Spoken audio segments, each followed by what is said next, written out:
Territory to understand and assess more of what the Uganda Revenue Authority intends with the new system that is operating at the border points to ensure that evasion of taxes is kicked out of the country. This is the Coffee Court.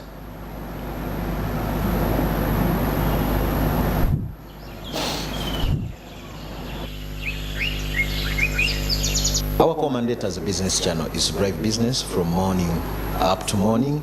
We want to say thank you for joining us. This time around we will be delving so much into the department of the Single Customs Territory, which is one of the other critical departments under the Uganda Revenue Authority. Now this discussion comes at a time when we are winding up the financial year 2021-2022 and also transitioning into another financial year 2022 and 2023. We want to discuss and find out the role of the Single Customs, why it was initiated and how far have they performed. And that and more, to help us discuss this is the Commissioner in charge of the Single Customs Department, Abel Kegumire. Commissioner, it's a pleasure and thank you for joining us. You're pleased to meet you. Welcome to URA Smart TV.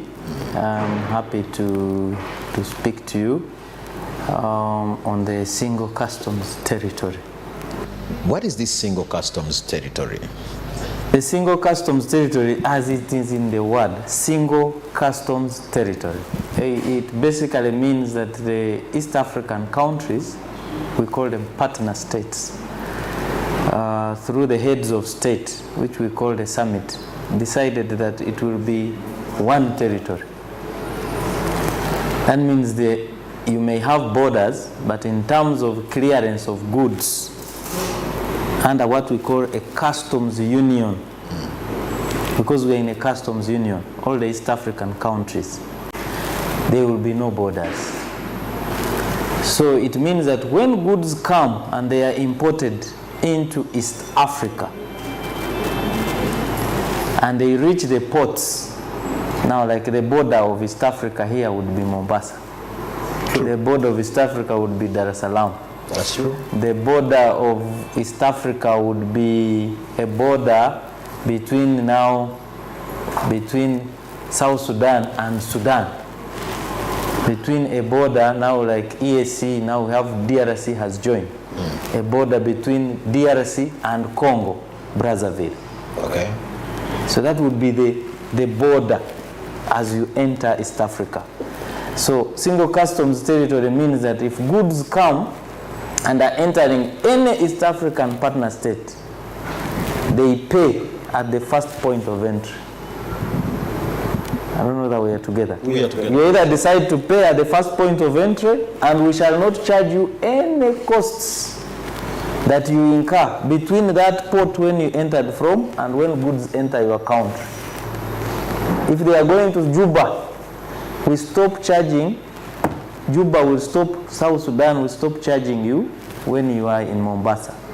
If they are coming to Kampala, we'll stop charging, we start charging you from when goods arrive at the port of Mombasa or Dar es Salaam. So that's the meaning of the Single Customs Territory. Before, you would just come and we start charging you when you reach Malaba and Busia. South Sudan will charge you when you reach Elegu or Nimule. Okay? Congo will start charging you when you reach Mponduhi. But now, all the costs that you incur for the goods you have imported, we start charging you when they reach Mombasa or Dar es Salaam at the ports. So that's the big difference in the Single Customs Territory. So whatever happens to your goods now between Mombasa and Kampala, it's like they have already entered your house. Okay. I hope I've tried to do that. We are now, clear. then under the Single Customs Territory, we also have what we call transfer of goods. So we no longer call them imports. If goods are manufactured in Kenya, let's say Thika. Thika has many industries in Kenya, or Nairobi, or Mombasa, and you just transfer, and they are manufactured in Kenya. Or you manufacture them here in Uganda.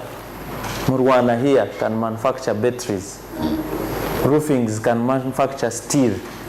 So when you manufacture those in Uganda and you are taking them, let's say, to Rwanda, it's a transfer. You're transferring them from one partner state to another partner state. So like when you move goods from Kampala to Mbarara, before, that's how it was. You would move goods, people come and buy from Kampala and you take them to Mbarara. Now you're bringing them from Nairobi to Kampala, from Nairobi to Kigali, from Kampala to Kigali, from Kampala to Kinshasa, to Juba. So it's called a transfer. So those are the two dynamics under the single customs territory. And we have different regimes that we use. Okay. If they are coming from outside countries, of course we will charge you cost, insurance and freight. If they are being transferred from Nairobi to here, there are no taxes. You are just transferring goods from Nairobi to Kampala. So you don't have to pay taxes for what? So why the taxes on the other side, since all these are members of the East African community? Which taxes now? The ones you earlier on mentioned. The taxes we charge are now for those which have come outside the East African community. Okay. We charge import duty, we will charge you VAT, we will charge you withholding tax. So we will charge you those taxes because goods have not been manufactured within the East African region. Okay. So those are those taxes. So when you find me as a Commissioner of Customs, I'm collecting international trade taxes. So when I'm collecting international trade taxes under the single customs territory, I'm collecting taxes for goods which have been imported outside the East African region. So how has this eased the business? Yes. It has eased the business because now you can see there are no more disturbances. One, our officers would wait for goods to arrive in Uganda. Now they are in Mombasa. They are in Dar es Salaam. We are planning to deploy in Kinshasa. We are planning to deploy in Juba. We are planning to deploy in all the capitals. So our officers no longer have to sit here. If you were around those days of the East African community before it broke down, this is where we are going now. We have about 40 staff, 45 staff in Mombasa, in Kisumu, in Eldoret, in Dar es Salaam, in Nakuru, in Naivasha. So you can see we have deployed we have a whole division in customs called external operations. There are concerns from the business community with all the number of staff that you've mentioned. Why the delays at times? I think it has eased. Maybe the business community need to know that it used to take 18 days.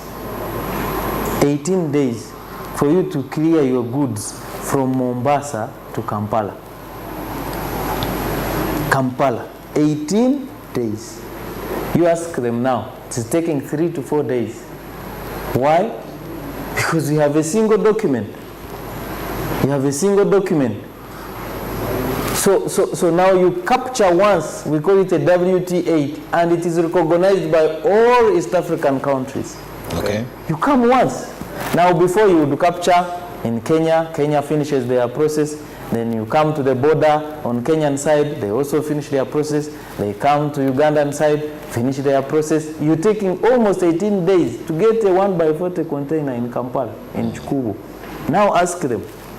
4 days, maybe they want 1 day, but still 1 day is not possible because even the truck has to move, maybe if it is by air. But I think the single customs territory has been a game changer.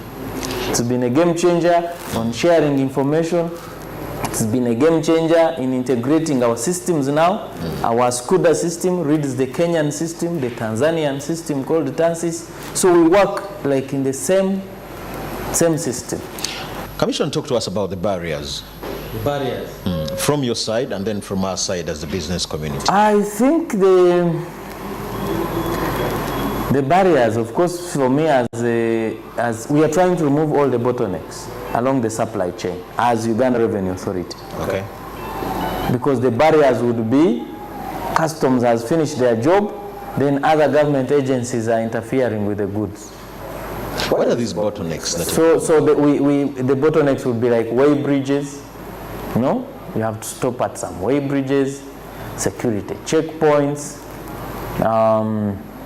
multiple inspections. multiple inspections. Those are the barriers which should impact, who were impacting the traders. But now, when you pay your taxes in Mombasa, you pay from here. You don't have to go to Mombasa and pay from Mombasa. You just go to your bank and pay taxes. Money will be reflected. Officers in Mombasa will release the cargo. It goes to your shop. Direct away. Yes. The truck goes to your shop because you have paid taxes. The officers have verified you in Mombasa. Those days you would have first come, they verify you. In Nairobi checkpoint, they check you. The Way Bridge checks you. Then, you know, it's a long process. So now we are saying, pay your taxes at the port. You have your parking list, send your documents. The documents are normally sent through the clearing agents or by mail or by courier, or you capture them in the system. Our officers will see them from there. You don't have to go there even. Maybe you appoint an agent who will help you to do the verification, and the truck will come to your shop. This was not before. This was not before. When you reach the border, let's say Malaba and Busia, because we have what post-entry verification. If they have verified your consignment, the Kenyan officers, let me use the example of Busia and Malaba. We have what we call a one-stop border post. And has it worked anyway? Yes, ask them. A one-stop border post means that Kenyan officers, Kenya Revenue Authority officers, are seated on the Ugandan side. Kenyan immigration officers are seated on Uganda side. Are we together? We are together, Commissioner. So when they are handling a consignment, when it comes, or the driver who is driving the truck, they handle you once. You come, drive into Uganda. You don't remain in Kenya. You drive into Uganda. Kenyan officers handle you. Ugandan officers handle you. You go. But Unlike before, before you first stop in Kenya, before the one-stop border post, Kenya formalities, agriculture, UN, KEBS, KRA, everyone interested first finishes. You spend there like 5 days. They are working on you. Then you cross like how many meters? 500 meters. Then Ugandan officers also start. That has been solved. That has been solved. You park once. If it is coffee and we are exporting, you don't stop in Uganda. You stop on the Kenyan side of the border. And our Ugandan officer will be there, hands over to the Kenyan officers. They also handle. You proceed to Mombasa. So what are some of the barriers that emanate from us now as the business community? I think what I'm seeing the traders, what we request them to do is to delays in payment in the port especially. Okay. They give us about 14 days. There used to be 9 days. We lobbied and they gave them 14 days to keep their goods after they have arrived. So our traders sometimes take long to clear. So you find them, they are being charged some storage charges, extra. You keep a container in the port for almost 30 days. Then you find you're paying more extra money. Yet you could have avoided it within 14 days. That's one thing I'm seeing. Then the other one is the kind of trucks they use when they are coming. They get a lot of breakdowns along the way. Then you find us going back to resolve them. You find the truck taking longer. So we find some have no TGL. They have not paid transit goods licenses. Then you have to stop them, first pay road user charges. Those are some of the impediments I see. If they were paying on time using the right clearing agents, they would have it would be a smooth flow for their cargo. Okay. And another thing is around the documentation. From the business side? Yes. We still want, if you are not compliant, you will have a challenge in this system. Because we will detect. They want to, sorry to say, not all of the traders. There are those who are still bent on falsifying documents. So they go online and attach wrong documents. Then when they detect them there in Mombasa, they query them too much. So there is a bit of delay because of the wrong documents that you attach. But if you are attaching genuine documents, then you would have no issues. Do issues of tax evasion still exist? Tax evasion, they have been existing since time immemorial, but we do our best to stop tax evasion. And that is part of them. Falsification of documents is tax evasion. Sure. Yes, because you know you bought your things at $20,000 US. You want to pay $5,000. Isn't that tax evasion? Because we base on the value of the goods to compute the taxes. But you partly play a role in the verification, Commissioner. Yes. Maybe your team. So when we verify, that's when we detect them. We detect them and penalize them. We penalize them under Section 203 for falsifying documents and attaching wrong documents. And I think that's how they do it, through the gazetted borders, through the normal system. So we have about 3 areas of tax evasion. One is through falsification of documents. Okay. The other one is outright smuggling. Outright, someone decides to bring a whole container without even paying a penny. How they do it? They can use panyas, okay? They can use panyas, risking, and they use panyas. You might get them, you may not get them. There are those who want to pass through the normal way, but again, they don't capture all the items that are on the consignment. Okay. We have those, the other category is the concealers, people who conceal. He says, I'm bringing shirts, when actually inside he says, I have raw materials.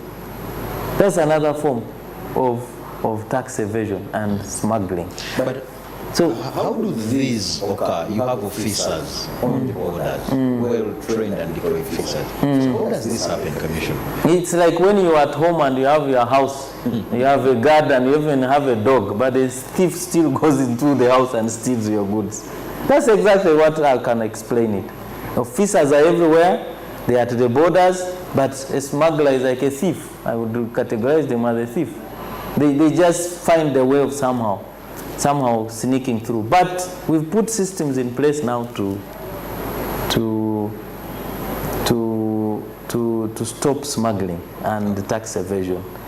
It is going to be hard, very hard for them, because we'll get to know. Tell me how would you get to, how? Because you have a single document.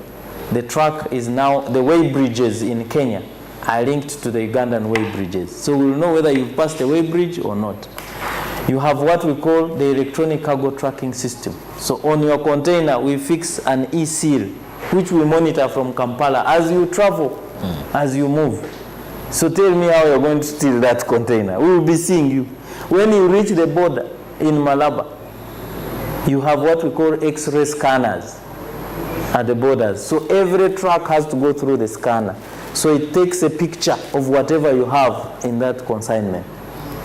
Again, tell me how you're going to lie that I've put raw materials when actually they are shirts. We will see, because the picture will come out. And we control it from the headquarters, so you don't know who is seeing the picture of your... Now we have installed what we call smart gates. So if you change the number plate you want to smuggle, still the number plate will come. Automatic number plate recognition at our borders, Busia and Malaba. So technology has helped us now reduce on tax evasion. How much is lost in tax evasion? It's not much. Every month we get about 1.5 billion. That's not too much? Yeah, considering how much is expected. And it's a lot of money. Every month, 1.5 billion is what we lose in tax evasion. And want to push it down, It used to be around 3 billion. Around 3 billion about 2-3 years ago. Now 1.5, you see, it's a reduction. So if we can push it down, but now we are seeing it's not through containers, it is through these porous borders. These things come back, across that Busia stretch, as you get 1 or 2 things cross the border where we have no presence. That's why it's accumulatively, it comes to about 1.5 in terms of recovery. And we think our systems are now able even to detect before you even leave the border. Those days you would detect from Chikubo. Now we detect from the border. That shows our systems are efficient and our intelligence. Commissioner, in your preamble, you talked about issues of the clearance and forwarding agents. I understand you certify these people. So how do all these things happen if you are the person that certifies them? Okay, the East African Community Customs Management Act allows us to give a license to a clearing agent. So we work with a clearing agent, and it's an annual license. So we give them an annual license based on about 2 or 4 factors. One is that they must have a place of abode.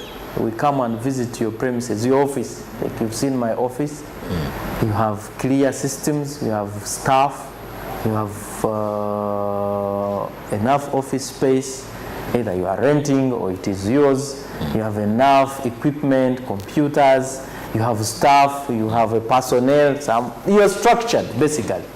Then that is very key for you to become a clearing agent. Secondly, you need to be established. You cannot be just localized because the goods come from Mombasa. So we ask, do you have a branch in Malaba? You have a branch in Mombasa and Dar es Salaam, because goods will be cleared along the chain and traders want to use you because you're known. Then we give them what we call key performance indicators.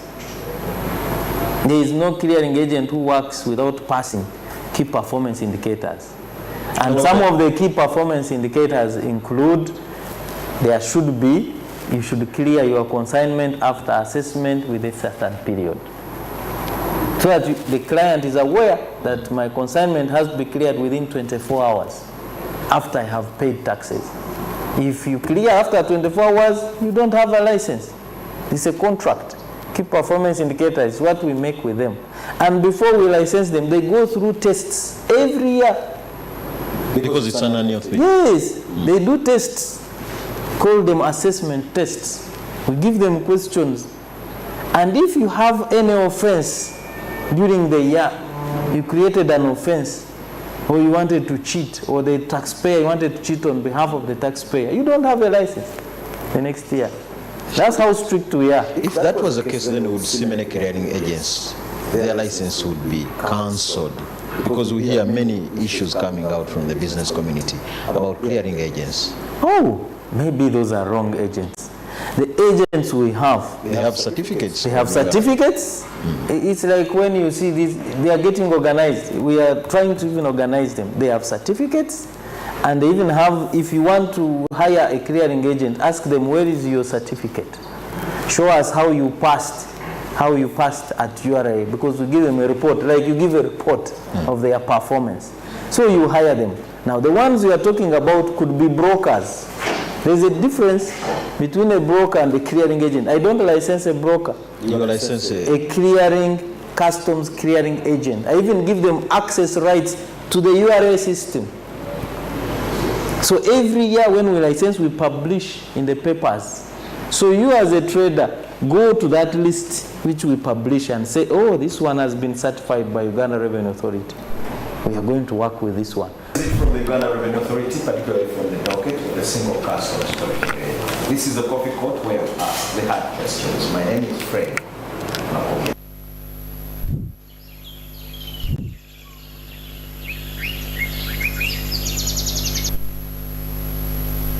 System at the border points that is operating at the border points has made clearing easier for URA, and as well as tax mobilization reality, and making sure that Ugandans don't evade these taxes. Remember, these taxes are quite important if we are to look at the economic recovery in the long run. As URA mobilizes for them, we need to remit them, and that is where our tough questions were this morning with the Coffee Court. And with that, we do take a break. Stick around for more Smart Means Business.